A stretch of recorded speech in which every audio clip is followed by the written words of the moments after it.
नमस्कार, good morning. Fit India के superhit bulletin में आप सभी का स्वागत है। आपके साथ मैं हूँ प्रिया सना। गुड मॉर्निंग, नमस्कार। आपके साथ मैं हूँ साक्षी मिश्रा। तो आज नोएडा के मेघदूतम पार्क में हम मौजूद है और यहीं से देश दुनिया की तमाम खबरें आप तक पहुँचाने वाले हैं। बिल्कुल, राजनीति से लेकर खेल और एंटरटेनमेंट से लेकर इंटरनेशनल हर खबर होगी आपके लिए। तो हर खबर को जानने के लिए आप अगले 1 घंटे तक बने रहिए हमारे साथ और उसके बाद में फ्रेश एंड फास्ट में भी तमाम खबरें आपको सुपर फास्ट अंदाज में बताएंगे।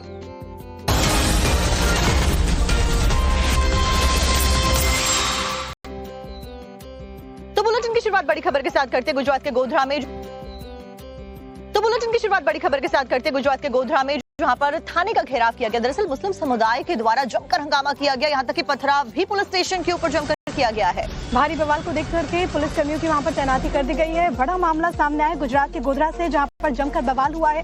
मुस्लिम समुदाय ने यहाँ पर हंगामा किया। युवक को पूछताछ के लिए बुलाया गया था थाने पे और जमकर पथराव करने के बाद में पुलिस हालांकि सामने आती है। उसके बाद में पुलिस ने तमाम कोशिशें करी लोगों को समझाने की, भीड़ लेकिन समझने का नाम नहीं ले रही थी। पुलिस ने समझाने की तमाम कोशिशें की। देखते ही देखते मजहबी नारे भी वहां पर लगते हुए नजर आए, जिसकी तस्वीरें आप देख रहे हैं। जिसके बाद में माहौल काफी ज्यादा बिगड़ गया। हालात को काबू करने के लिए पुलिस को लाठी तक बरसानी पड़ी, भीड़ को खदेड़ना पड़ा। ऐसा बताया जा रहा है कि सोशल मीडिया पर रील डालने के मुद्दे पर एक युवक को पुलिस ने थाने पूछताछ के लिए बुलाया था। युवक ने पुलिस पर मारपीट का आरोप लगाया, एक वीडियो वायरल कर दिया। इसी के बाद मुस्लिम समाज के लोगों ने थाने का घेराव किया, जबरदस्ती थाने के अंदर घुसने की भी कोशिश करने लगे। अब आप 6 तस्वीरें देखिए। 6 तस्वीरों के जरिए समझने की कोशिश करिए कि कैसे वहां पर बवाल बहुत ज्यादा हो रहा था। पुलिस समझाने की कोशिश कर रही थी, वहीं दूसरी तरफ मजहबी नारे भी लगते हुए नजर आ रहे थे। बिल्कुल, वहां पर जिस तरीके से हंगामा हुआ है उसको बताते हुए कुछ तस्वीरें आपकी टीवी स्क्रीन पर है। पूरा बवाल सोशल मीडिया पर रील डालने को लेकर के देखने को मिला।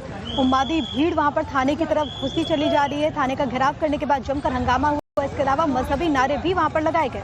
अल्लाहू अकबर के नारे लगते हुए नजर आए। देखते ही देखते जब बवाल बढ़ने लगा तो उपद्रवियों की भीड़ ने थाने पर पत्थरबाजी करना शुरू कर दिया और इस पत्थरबाजी के बाद ही पुलिस ने लाठीचार्ज कर उपद्रवियों को खदेड़ा। फिलहाल हालात शांतिपूर्ण बना लिए गए हैं और पुलिस के हाथ में सब कुछ है।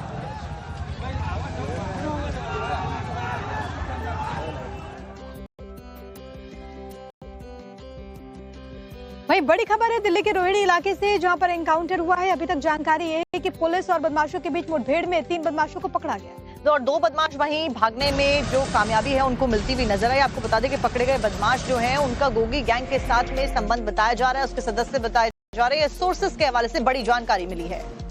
तो बड़ी खबर दिल्ली के रोहिणी इलाके से, जहां पर एनकाउंटर, 3 हथियारबंद बदमाशों को गिरफ्तार किया गया है। 2 बदमाश वहां से भागने में सफल रहे। अभी जानकारी ये है कि इनका जो संपर्क है वो गोगी गैंग से था। अब उनसे पूछताछ चल रही है। तो पकड़ गए बदमाशों से पिस्टल और हथियार भी बरामद हुए हैं। जो बदमाश भागने में फरार होने में कामयाब रहे उनकी तलाश भी लगातार की जा रही है।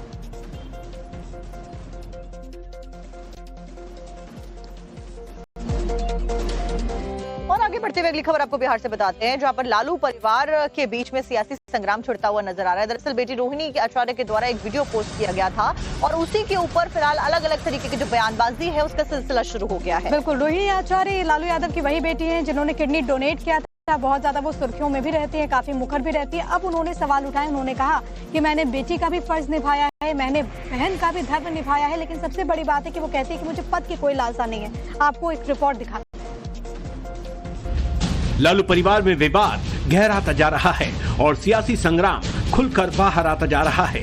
तेज प्रताप के बाद अब लालू की बेटी रोहिणी आचार्य ने भी बागी तेवर अख्तियार कर लिए हैं। इसका अंदेशा उनके एक्स पर किए गए पोस्ट से लगाया जा सकता है, जिसमें रोहिणी ने लिखा कि मैंने एक बेटी और बहन के तौर पर अपना कर्तव्य और धर्म निभाया है और आगे भी निभाती रहूंगी।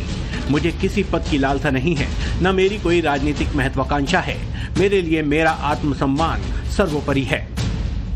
इसके अलावा रोहिणी ने अपने पिता लालू को अपनी किडनी देने के वक्त का भी एक वीडियो पोस्ट किया और लिखा कि जो जान हथेली पर रखते हुए बड़ी से बड़ी कुर्बानी देने का जज्बा रखते हैं, बेखौफी, बेबाकी, खुददारी तो उनके लहू में बहती है।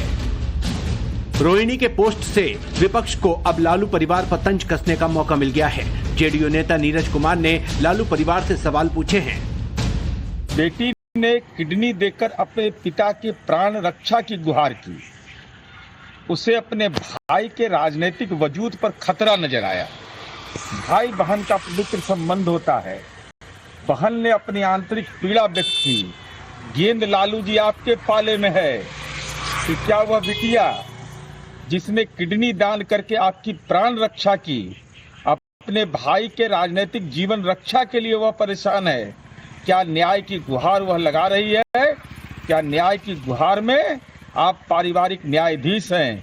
आपके मुखार वृंद से निर्णय सुनना चाहते हैं आपके परिवार के लोग। इससे पहले रोहिणी ने तेजस्वी यादव के करीबी और राज्यसभा सांसद संजय यादव के खिलाफ आवाज उठाकर सियासी पारा गर्म कर दिया था, जिसमें तेजस्वी की यात्रा बस की फ्रंट सीट पर संजय यादव बैठे हुए थे, जो रोहिणी को इतना नागवार गुजरा कि उन्होंने संजय यादव के वहां बैठने के खिलाफ पोस्ट कर दिया था।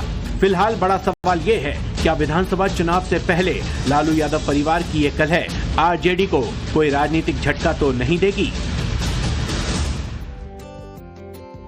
साक्षी, नवरात्रि आ रही है, आपको डांडिया फिर गरबा का शौक है? मुझे लगता है कि इसी के लिए सब लोग इंतजार कर रहे हैं, क्योंकि ज्यादातर लोग बाहर जाते हैं, डांडिया ना भी खेले लेकिन वो वाइब एंजॉय करने के लिए जरूर जाते हैं। बिल्कुल, हमारी अगली खबर उन्हीं लोगों से जुड़ी हुई है जिनको डांडिया बहुत खेलना पसंद है, क्योंकि इंडिया नाइट का आयोजन किया जा रहा है। अब इसमें जो डांडिया है और गरबा है वो खेला जाएगा, लेकिन फिलहाल बजरंग दल और साथ साथ में विश्व हिंदू परिषद के निशाने पर इन्हीं गरबा नाइट के दौरान बजने वाले अश्लील गाने आ गए हैं। उन्होंने अलग अलग जगहों पर जाकर ज्ञापन सौंपा है इनको बैन करने के लिए। गरबा में अश्लील गाने नहीं बजेंगे, वीएचपी और बजरंग दल का ज्ञापन। नवरात्रि का पावन पर्व शुरू ही होने वाला है और इसी के साथ शुरू होगा देश के अलग अलग कोनों में गरबा, डांडिया, डांस कार्यक्रम। लेकिन उससे पहले ही बिहार के दरभंगा में डांडिया नाइट को लेकर विवाद खड़ा हो गया है। वीएचपी और बजरंग दल ने इसे अश्लील गानों के जरिए सनातन आस्था से खिलवाड़ बताया है। साथ ही डीएम को ज्ञापन सौंपकर आयोजकों पर कड़ी कार्रवाई की मांग की। कि भक्ति के नाम पर, डांडिया नाइट के नाम पर अगर कोई अश्लीलता फैलाएगा तो विश्व हिंदू परिषद बजरंग दल बर्दाश्त नहीं करेगी, उसका जवाब देने के लिए तैयार है। आज हम लोग अपने विश्व हिंदू परिषद के वेबसाइट के माध्यम से, ज्ञापन के माध्यम से जिलाधिकारी से मांग कर रहे हैं कि ऐसे करने वाले लोगों पर अविलंब कानूनी कार्रवाई करे, जो कि इस जिला में समाज के बीच में अराजकता फैलाते हैं और इस प्रकार की जो मंशा रखते हैं सनातनियों को ठेस पहुंचाने का, वैसे लोग पर कानूनी कार्रवाई हो। कुछ ऐसा ही नजारा राजस्थान के झालावाड़ में देखने को मिला। यहाँ बजरंग दल ने मिनी सचिवालय के बाहर जोरदार प्रदर्शन किया और नारेबाजी की। इस दौरान कई महिलाएं भी बजरंग दल का समर्थन करती दिखीं। इसके बाद बजरंग दल ने एसपी को ज्ञापन सौंपा। बजरंग दल ने आरोप लगाया कि अश्लील गाने बजाने से धार्मिक माहौल खराब होता है। बजरंग दल ने मांग की कि पंडालों पर सख्त निगरानी हो और अश्लीलता पर पूरी तरह रोक लगे। संगठन ने सुरक्षा व्यवस्था कड़ी करने की भी अपील की। अभी जो शहर में कई निजी होटलों में इवेंट वगैरह गरबे के नाम पे इवेंट हो रहे हैं, तो उनमें पूर्व में देखा गया है कि उनमें अश्लील गानों का उपयोग किया जाता है। गरबा पंडाल द्वारा अश्लील गाने का उपयोग किया जाता है। तो एक इसके लिए ज्ञापन है। एक जो शहर में जितने भी गरबा आयोजित हो रहे हैं उनकी सुरक्षा के लिए, गरबा पंडालों की सुरक्षा के लिए और मंदिरों के आसपास एवं गरबा क्षेत्रों के आसपास जहाँ पे भी मीट मांस मच्छी की दुकान है, उनको बंद के लिए आज हमने पुलिस अधीक्षक साहब को ज्ञापन दिया है। उधर झारखंड के पाकुड़ में दुर्गा पूजा को लेकर प्रशासन पूरी तरह सख्त और मुस्तैद नजर आ रहा है। पुलिस और प्रशासन ने डीजे और भड़काऊ पोस्ट पर पाबंदी लगा दी और सोशल मीडिया पर निगरानी रखी जा रही है। हर पंडाल में सीसीटीवी लगाना अनिवार्य कर दिया है। सभी एंटी सोशल एलिमेंट्स को आपके माध्यम से मैं सचेत करना चाहूंगी, खासकर जो सोशल मीडिया पे भी जो बयानबाजी करते हैं। हमारी पुलिस और प्रशासन उनको चिन्हित करेगी। निरोधात्मक कार्रवाइयां कर ली गई हैं और कुछ जगह जहां बची हैं उनको भी काफ़ी उन्होंने लिस्ट दे दी है। स्पेशल ब्रांच का भी हम लोग को भरपूर इनपुट मिला है, उस पर भी गुप्त रूप से काम चल रहा है। यानी कि साफ है कि चाहे कोई भी राज्य हो या फिर जिला, इस बार नवरात्रि में डांडिया के नाम पर अश्लीलता फैलाने वालों पर हिंदू संगठन ही नहीं, पुलिस और प्रशासन भी सख्त एक्शन लेने में कोई कमी नहीं छोड़ेंगे। इसलिए हर किसी से पुलिस सौहार्द बनाए रखने की अपील कर रही है। और आपको बताएंगे इस वक्त की बड़ी खबर हरियाणा के यमुनानगर से, जहां पर पुलिस और बदमाश के बीच में एनकाउंटर हुआ है। एनकाउंटर में बदमाश घायल हुआ और उसके बाद में जब इसे अस्पताल में भर्ती कराया गया तो वहां पर इस बदमाश ने अपना दम तोड़ दिया है। बिल्कुल, अंबाला शामली हाईवे के पास ये एनकाउंटर होता है। अभी तक जानकारी है कि पुलिस के जवान भी इस दौरान जख्मी हुए हैं। आपको ये भी हम बताते चले कि इस दौरान दोनों तरफ से तकरीबन 16 राउंड फायरिंग हुई है।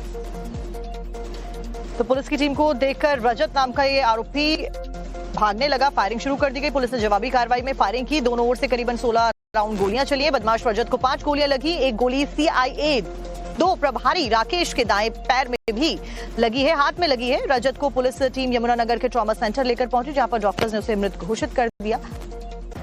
तो मॉडल टाउन में शॉपिंग मॉल के बाहर फायरिंग करने वाले 3 बदमाशों में से एक करनाल के गांव शेरगढ़ का रजत पुलिस मुठभेड़ में मारा गया। रजत का शुक्रवार रात तकरीबन 10 बजे थाना रादौर क्षेत्र में अंबाला शामली हाईवे पर पुलिस से सामना हुआ था।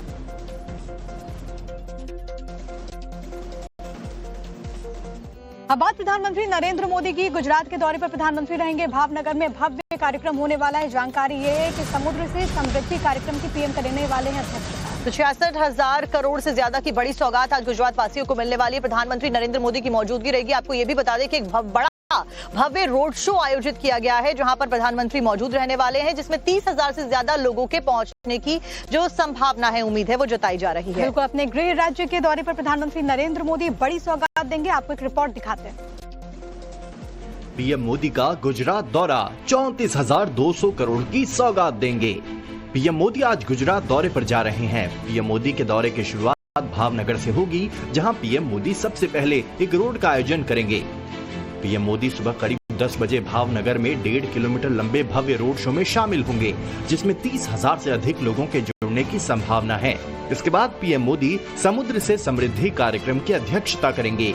देश की विकास यात्रा को समुद्र से समृद्धि की दिशा में ले जाने के लिए प्रधानमंत्री इस कार्यक्रम के दौरान भारत सरकार के पोर्ट्स, शिपिंग और वाटरवेज से जुड़े 66,025 करोड़ रुपए के MOUs का रिमोट बटन दबाकर लोकार्पण करेंगे, जिनमें बंदरगाहों और शिपिंग से संबंधित 21 MOU भी शामिल हैं। इसके साथ ही पीएम मोदी पोर्ट्स, शिपिंग तथा वाटरवेज मंत्रालय के अंतर्गत देश के प्रमुख बंदरगाहों के विकास के लिए 7,870 करोड़ रुपए के विभिन्न प्रोजेक्ट्स का लोकार्पण और शिलान्यास भी करेंगे। प्रधानमंत्री भावनगर में सुबह लगभग 10:30 बजे समुद्र से समृद्धि कार्यक्रम में भाग लेंगे और 34,200 करोड़ रुपए से अधिक की अनेक विकास परियोजनाओं का उद्घाटन और शिलान्यास करेंगे। इसके साथ ही वे भावनगर शहर के विकास के लिए 100 करोड़ रुपए से अधिक की परियोजनाओं की सौगात भी देंगे। इस मौके पर पीएम मोदी वहां मौजूद जनता को भी संबोधित करेंगे। इन परियोजनाओं से क्षेत्र में रोजगार के अवसर बढ़ेंगे और औद्योगिक गतिविधियों को नई दिशा मिलेगी।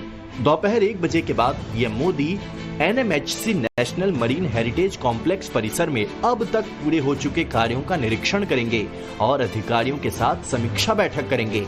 इससे इस क्षेत्र में निवेश और रोजगार के नए अवसर खुलने की उम्मीद है। सीधा रुक करेंगे इस वक्त की बड़ी खबर का। दिल्ली के कई बताते हैं, जहां पर कलेक्ट्रेट में तैनात एक क्लर्क ने सुसाइड कर ली है और सुसाइड नोट में उसने प्यार में मिले धोखे को जिम्मेदार ठहराया है। बिल्कुल, जानकारी ये सामने आई है कि युवक अपनी गर्लफ्रेंड के साथ लिव इन में रहता था, लेकिन युवती जो कि पढ़ाई कर रही थी और जैसे ही उसे गुजरात में GST इंस्पेक्टर की नौकरी मिली, वैसे उसने अपने प्रेमी को छोड़ दिया, जिसके बाद वो डिप्रेशन में था। आपको रिपोर्ट दिखाते हैं। प्रेमिका को पढ़ा लिखा कर GST अफसर बनाया, नौकरी लगते ही वो बेवफा हो गई। कोटा में पोस्टेड जूनियर क्लर्क प्रकाश स्वामी को इस बात का इतना झटका लगा कि उन्होंने अपने सरकारी आवास में ही सुसाइड कर लिया। मृतक ने सुसाइड नोट में अपनी मौत का जिम्मेदार प्रेमिका ममता को बताया। इस पर रात्रि के समय हम मौके पर पहुंचे तो वहाँ देखा तो जो प्रकाश स्वामी मृतक था वो अपने उस पर बेड पर लेटा था, जिसमें हैंगिंग से अपना सुसाइड कर लिया। प्रकाश के घर वालों के मुताबिक ममता उनके साथ लिव इन में ही कोटा में ही रहती थी। प्रकाश ने ममता की पढ़ाई लिखाई करवाई। साल 2024 में वो GST इंस्पेक्टर के तौर पर सिलेक्ट हो गई। उसे गुजरात के सूरत में पोस्टिंग मिली। वहीं उसके संबंध विष्णु शर्मा नाम के GST इंस्पेक्टर से बन गए। प्रकाश के घर वालों का आरोप है कि दोनों तभी से उसे लगातार टॉर्चर कर रहे थे। उनकी धमकियों के कारण प्रकाश ने सुसाइड कर लिया। कोटा पुलिस धारा 306 का केस दर्ज कर अब मामले की तफ्तीश कर रही है। की जहां पर भेड़िए का आतंक लगातार देखने को मिल रहा है। बीते साल के बाद में इस साल भी एक बार फिर से भेड़िया सामने आया और अब इसमें सियासी उबाल देखा जा रहा है, क्योंकि अखिलेश यादव आज एक प्रेस कॉन्फ्रेंस करने वाले हैं।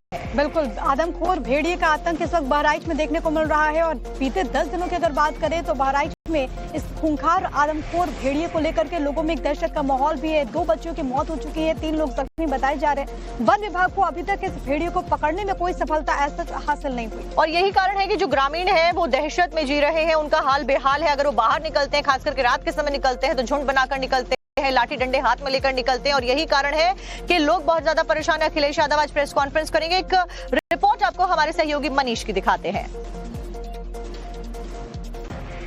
गंज के गांव में मौजूद हूं, जहां पर अभी जानकारी मिली कि भेड़िया एक खेत में देखा है। देखिए कैसे शोर शराबा करके हाका लगाया जा रहा है। दरअसल हाका वो टेक्निक होती है कि अगर किसी ने भेड़िया देखा तो 3 तरफ से उसे घेरा जाता है। तो देखिए यहां पर एक किसान जो घास काटने पहुंचे थे, तो देखिए दौड़कर अगर भेड़िए की आमद यहां पर है तो भेड़िया भाग जाएगा और 3 तरफ से खेतों को घेर कर भेड़िए को भगाया जाता है ताकि रात जो है सुरक्षित तरीके से कट सके, किसी पर कोई हमला भेड़िया न करना पाए। ये जो तकनीकी होती है, गांव वाले देखिए ऐसे शोर शराबा करते हैं। पूरा इलाका बीते 1 साल से भेड़िए की दहशत में है। जिंदगी ठहर सी गई है, बच्चों को स्कूल जाने में दिक्कत होती है। कोई अकेला गांव में खेतों में जा नहीं पाता, खेती बाड़ी भी इसी के चलते चौपट होती है। तो कैसे भेड़िए की जानकारी मिलने के बाद भगाने की कोशिश हो रही है, हाका लगाया जा रहा है। तो ये हाका की टेक्निक होती है भैया? हाँ, ये हाका लगाने की टेक्निक होती है। 3 तरफ से घेर के ऐसे शोर शराबा करके कि भेड़िया भाग जाए। जी जी जी। अच्छा, हाँ। तो छोटे बच्चों के लिए बड़ी दिक्कत होती होगी। सबको दिक्कत हो, छोटे बड़े बुजुर्ग सबको दिक्कत होती है। विधायक जी खुद ही लगाना पड़ रहा है, वन विभाग तो है नहीं यहाँ पे। नहीं, वन विभाग है, अलग अलग जगहों पे है, कई पूरे एरिया में आतंक है। हाँ, इसलिए कई टीमें हैं वन विभाग की भी लगी हैं। साल भर से पकड़ क्यों नहीं पाया है? क्या भेड़िए मतलब बहराइच में ही ज्यादा आ गए? नहीं, साल भर पहले कुछ भेड़िए पकड़े गए थे, उसके बाद बीच में स्थिति सामान्य हो गई थी। नारे लगे हैं। बिल्कुल, और इस पूरे मामले में 2 थाने में एफआईआर दर्ज करा ली गई है। इसके अलावा वायरल हो रहे वीडियो की जांच में पुलिस जुटी हुई है। पूरा मामला भदोही से सामने आया, जहां पर सर तन से जुदा के नारे लगाए गए। मामले में 2 थाने में कार्रवाई पुलिस लगातार कर रही है और अब इस पूरे मामले में वायरल हो रहे इसी वीडियो के आधार पर पुलिस आगे की इन्वेस्टिगेशन में जुटी हुई है। दरअसल मुस्लिम समुदाय के द्वारा ये नारे लगाए गए हैं, जिसके बाद में पुलिस गंभीरता के साथ में इस पूरे मामले को लेती हुई नजर आई है। 2 एफआईआर थाने में दर्ज की गई है। आपको ये भी बता दें कि वायरल वीडियो में नारेबाजी करने वाले युवकों की पहचान की जा रही है इसी वीडियो के आधार पर।